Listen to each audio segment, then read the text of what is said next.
विश्व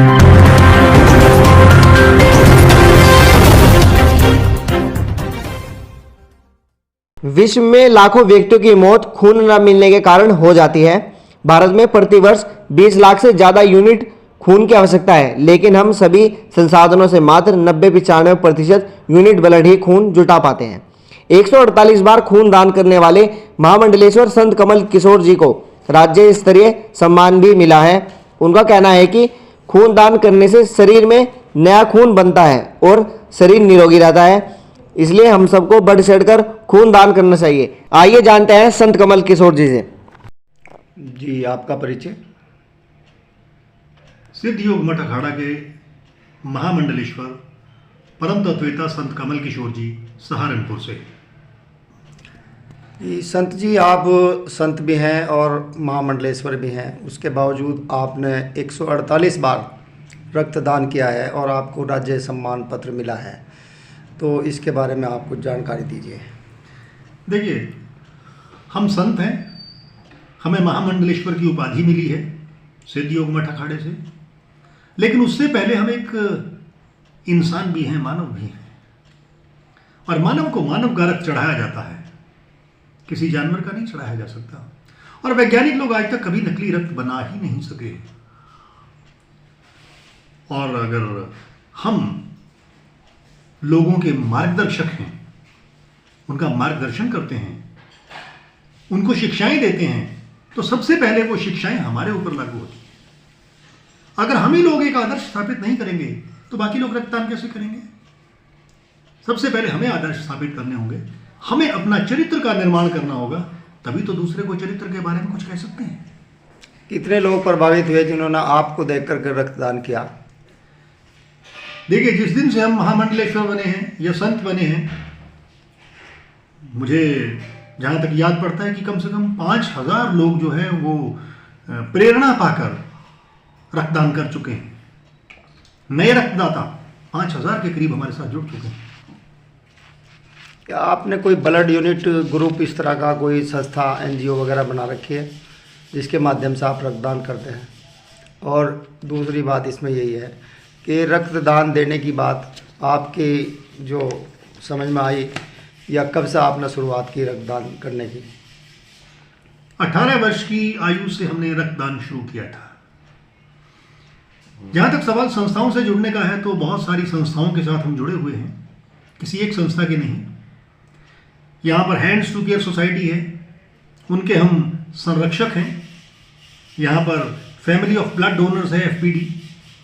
यहाँ पर हमारे पास यूथ फाउंडेशन है।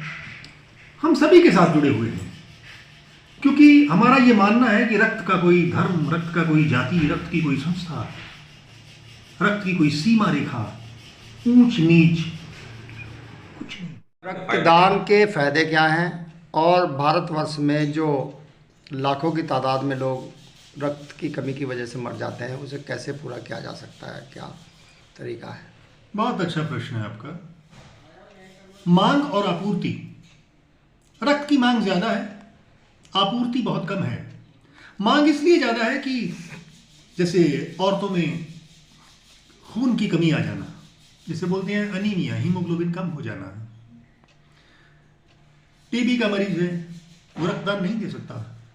कैंसर का मरीज है, नहीं दे सकता। HIV एड्स का मरीज है, नहीं दे सकता। थैलासीमिया के मरीज को हर 15 दिन पे या 20 दिन पे या 1 महीने पे रक्त की आवश्यकता पड़ती है। कोई एक्सीडेंट हो जाता है तो उसको भी रक्त की आवश्यकता पड़ती है। कोई ऑपरेशन करना है डॉक्टर्स ने तो उनको भी रक्त की आवश्यकता पड़ती है। तो मांग और आपूर्ति के बीच बहुत बड़ा अंतर आ गया है। इसको पूरा करने के लिए यदि भारतवर्ष के लोग 1% लोग भी रक्तदान, स्वैच्छिक रक्तदान जिसे मैं कहूंगा, वो करें, तो मांग और आपूर्ति के बीच की खाई को हम पाट सकते हैं, भर सकते हैं।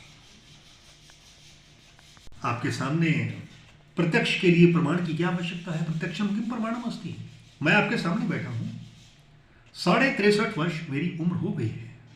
आज तक 148 बार रक्त दे चुका हूं और 65 साल की उम्र तक लगातार हर 3 महीने पे देता रहूंगा।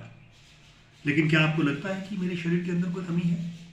बल्कि मैं तो ये कहूंगा कि रक्तदान देने से शरीर के अंदर नए रक्त का संचार होता है, बीमारियां हट जाती हैं खत्म हो जाती हैं और इंसान स्फूर्ति चुस्ती महसूस करता है।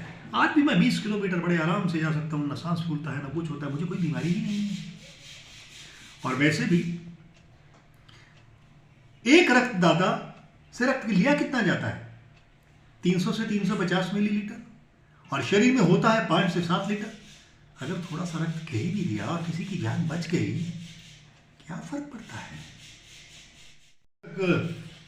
मेरा अनुमान है कि भारतवर्ष में 135 करोड़ अगर जनता है तो 135 ही होंगे जिन्होंने 100 से ज़्यादा बार या सेंचुरियन ब्लड डोनर जिन्हें कहा जा सकता है वो होंगे, इससे अधिक नहीं। और सेंचुरियन ब्लड डोनर्स, क्योंकि 65 साल की पहले तो उम्र थी 60 साल की उम्र के बाद रक्तदान नहीं दिया जा सकता था, हर 3 महीने पे देते थे। अब एज कर दी गई है 65 वर्ष, तो 65 वर्ष होने से अब ज़्यादा संख्या हो जाएगी। लेकिन अभी तक सबसे ज़्यादा अहमदाबाद में सेंचुरियन ब्लड डोनर है, क्योंकि अहमदाबाद में बहुत ही जागरूकता है। सहारनपुर में कितने हैं? सहारनपुर में तो जहाँ तक मैं समझता हूँ हम अकेले ही हैं। अच्छा, यहाँ किसी ने सेंचुरी पार नहीं की आपके अलावा? हाँ, अभी तो नहीं की है, हमारे संज्ञान में नहीं है। ऐसा कौन सा ब्लड ग्रुप है जो आसानी वो है बी पॉजिटिव, और जो बड़ी मुश्किल से मिलता है वो है A B negative. A B negative group के बहुत रेयर लोग होते हैं, क्योंकि नेगेटिव ग्रुप बहुत कम लोगों का होता है, इसलिए बहुत मुश्किल से मिलता है। अच्छा, जैसे ओ पॉजिटिव ओ नेगेटिव तरह के जो ब्लड ग्रुप हैं उनकी क्या स्थिति है? हाँ, वो मिल जाता है। वैसे कोई ओ ग्रुप नहीं होता, उसे ज़ीरो ग्रुप कहते हैं। ज़ीरो ग्रुप को या ओ ग्रुप को किसी को भी हम दे सकते हैं, चढ़ा सकते हैं। ए वाले को भी दे सकते हैं, ए बी वाले को भी दे सकते हैं, और ओ वाले को भी दे सकते हैं। ये यूनिवर्सल डोनर कहे जाते हैं, ये सबको दे सकते हैं। लेकिन वो भी अगर दूसरे ग्रुप मिल रहे हैं तो वो देने चाहिए पहले, ना कि ओ ग्रुप देना चाहिए। तो सहारनपुर के लोगों को क्या संदेश देना चाहिए कि ब्लड डोनेशन किया जाए? सहारनपुर के ही नहीं, बल्कि मैं तो पूरे भारतवर्ष के लोगों को एक संदेश देना चाहता हूँ कि रक्त की कोई जाति नहीं होती, रक्त का कोई धर्म नहीं होता, रक्त की कोई सीमा नहीं होती, रक्त ऊंच नीच नहीं देखता, अमीरी गरीबी भी नहीं देखता, रक्त तो रक्त है। आइए मिलजुल कर रक्तदान करें, ताकि भारतवर्ष में किसी भी इंसान की मौत रक्त की कमी से न होने पाए। यही एक छोटा सा संदेश है मेरा सभी के लिए। बहुत बहुत धन्यवाद।